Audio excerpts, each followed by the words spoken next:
Todos os dias são novas denúncias nos jornais, novos relatos de negociatas, trapaças, mentiras atrás de mentiras atrás de mentiras. Parece que a gente não vai respirar nunca mais. O Brasil paga um preço alto não só no sentido figurado. Especialistas calcularam para o Fantástico o custo exato da corrupção. Dinheiro que poderia se transformar em escolas, casas, hospitais e que, se fosse devolvido ao seu verdadeiro dono, o povo deste país, garantiria mais que um salário mínimo para cada brasileiro.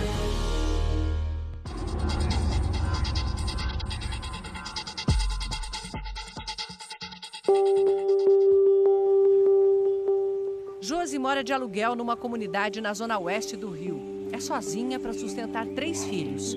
Antes de ir para o trabalho de babá, ela deixa Emi, de 3 anos, na casa de Dona Luzia, que cuida de mais 4 crianças. Se tivesse creche, ela estaria numa creche, porque seria educada, já estaria sendo alfabetizada. E custa caro para você? Custa caro, sai do meu bolso R$300 por mês.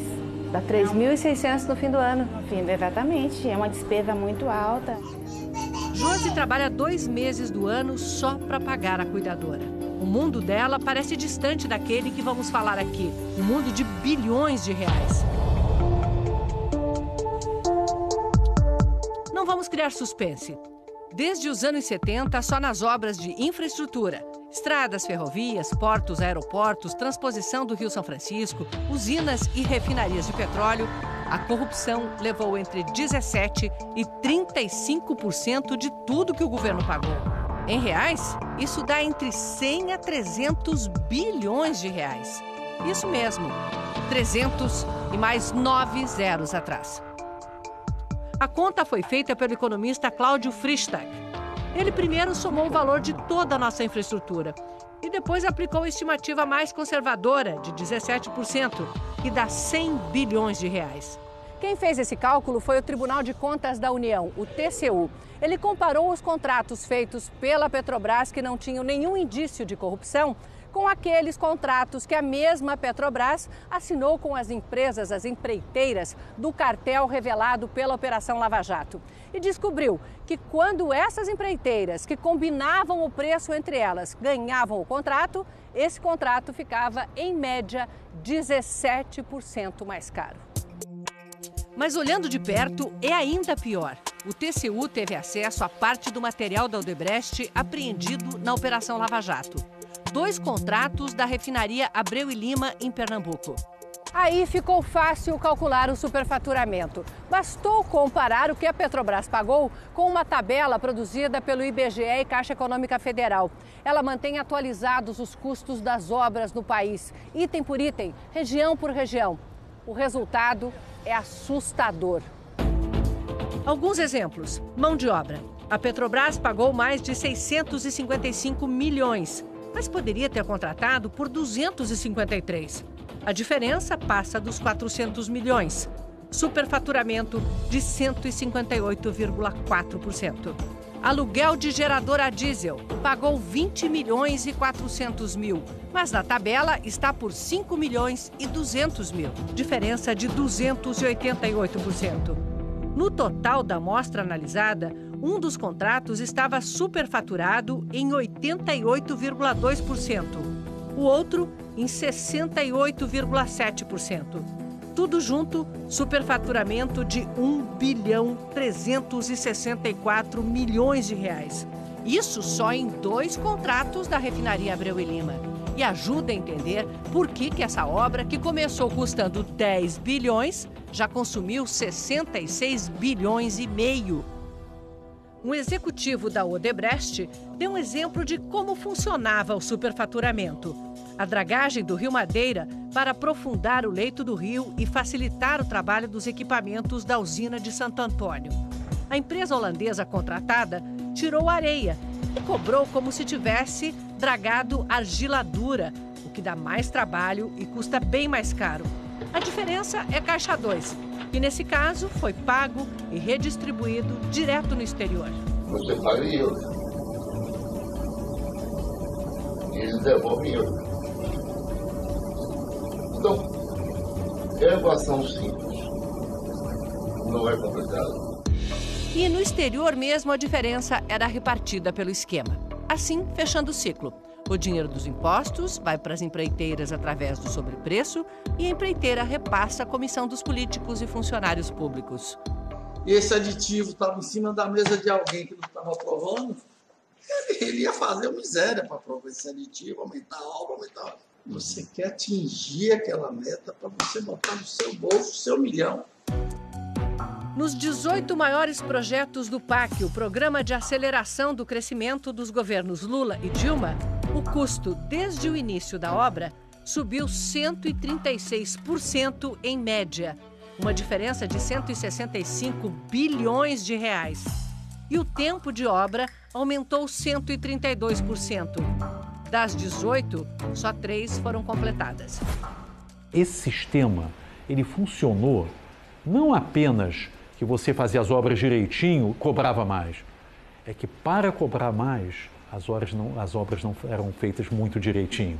Ou seja, você não tinha projeto executivo e às vezes nem mesmo um projeto básico.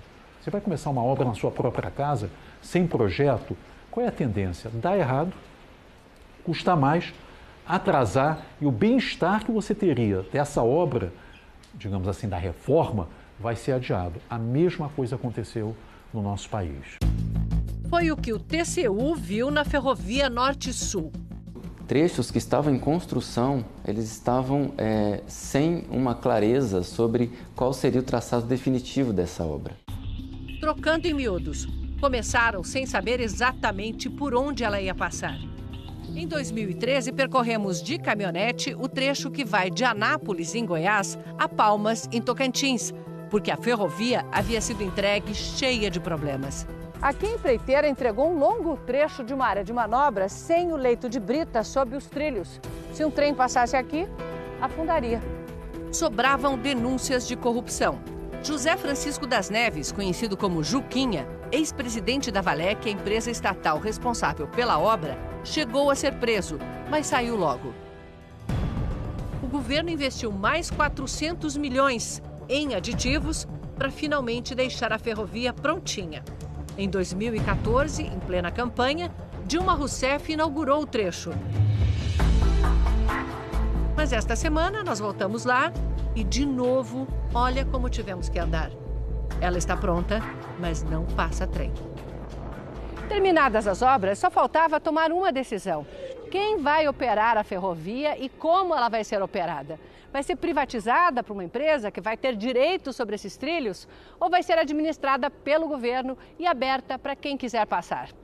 Pois se passaram 3 anos, 2 presidentes e esse investimento do povo brasileiro de 8 bilhões de reais continua sem uso. O prejuízo, por exemplo, de não funcionar a ferrovia daqui até Palmas é de no mínimo 1 bilhão por ano, o que não é pouca coisa. Só em economia de frete? Só em economia de frete. O potencial é grande. No trecho norte serão transportadas 6 milhões de toneladas de grão este ano, o equivalente a 200 mil caminhões. Essa produtora de farelo de soja acreditou que a ferrovia ia andar. Construiu um terminal de carga que custou 30 milhões de reais. Infelizmente, um investimento que não foi pouco, ocioso na verdade, né? Sem utilização. O que andou foi a investigação. Juquinha e o filho foram condenados, estavam recorrendo em liberdade, mas foram para a cadeia na semana passada porque, segundo o Ministério Público, continuavam lavando dinheiro da corrupção e escondendo patrimônio. Segundo a denúncia, eles ficavam com uma parte dos 4% de propinas repassados para 3 partidos. Um ex-executivo da Odebrecht relatou uma conversa que teve com Juquinha. Ele disse basicamente o seguinte, que na Valec tinha 2 grupos políticos. 2 grupos políticos que dividiam a propina. Um do PR e outro do PMDB. Na Petrobras, a Lava Jato descobriu que 3 diretorias foram loteadas para o PT, o PMDB e o PP. A JBS afirma que pagou propina para 1.829 políticos em Brasília, nos estados e nos municípios. Os delatores da Odebrecht entregaram uma lista de 415 políticos de 26 partidos. Estudos internacionais relacionam o aumento da corrupção à existência de dezenas de partidos. Na economia, isso tem nome e cálculo. É o índice de pulverização partidária. Quanto mais partidos, mais mãos precisam ser molhadas. Só na Câmara dos Deputados são 27 partidos representados. A maior bancada não chega a 13% dos votos. Hoje, 13 partidos têm força suficiente para influenciar uma eleição na Câmara. O Mensalão e a Lava Jato mostram que a cada vez que ocorre uma votação, deputados ou bancadas inteiras são corrompidos para votar desse ou daquele jeito. A propina pode até ser distribuída por empresas, como a JBS ou a Odebrecht, mas a origem do dinheiro é sempre pública. Ou seja, o deputado se vende e quem paga é você.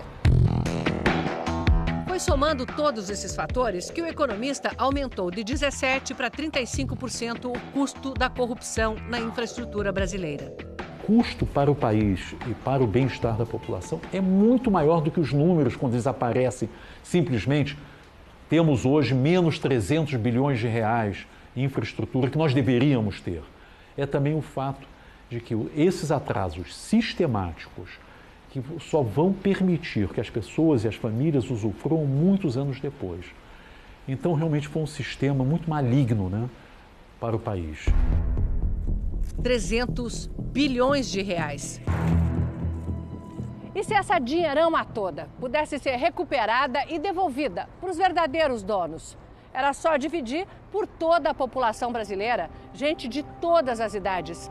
Daria R$ 1.500 para cada um. Em obras, dava para fazer muito. Multiplicar por 4 o tamanho das linhas de metrô do Rio e de São Paulo. Levar água limpa e esgoto tratado para todos os brasileiros. É muito triste porque a gente paga imposto, faz tudo no nosso bolso. Se eu pago imposto, eu tenho direito a ter uma creche, tenho direito a ter uma escola, a minha filha tem direitos. Com esse dinheiro, dava para botar a Amy e mais 8 milhões de crianças com menos de 4 anos em creches a que elas não têm acesso hoje.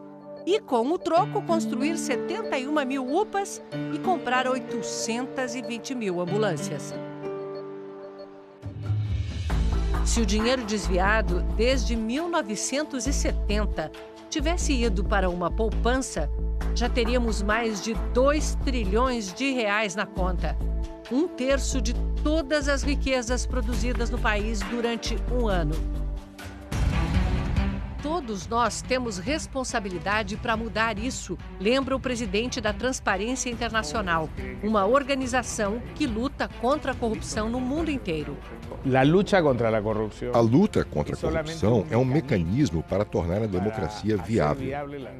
Quem gerou essa situação foram as elites corruptas. Mas nós, cidadãos, contribuímos, conscientemente ou não, para criar essa situação, dando o nosso voto. Corrupto, pero algo hace. Frases do tipo, rouba mais faz, ou isso nunca vai mudar, são um tipo de responsabilidade social que contribuiu para que chegássemos a esse ponto de corrupção. Isso vai influenciar na maneira como você vai votar próxima vez? Ah, com certeza vai, né? A gente tem que escolher o melhor pra gente, para os nossos filhos, para o nosso país.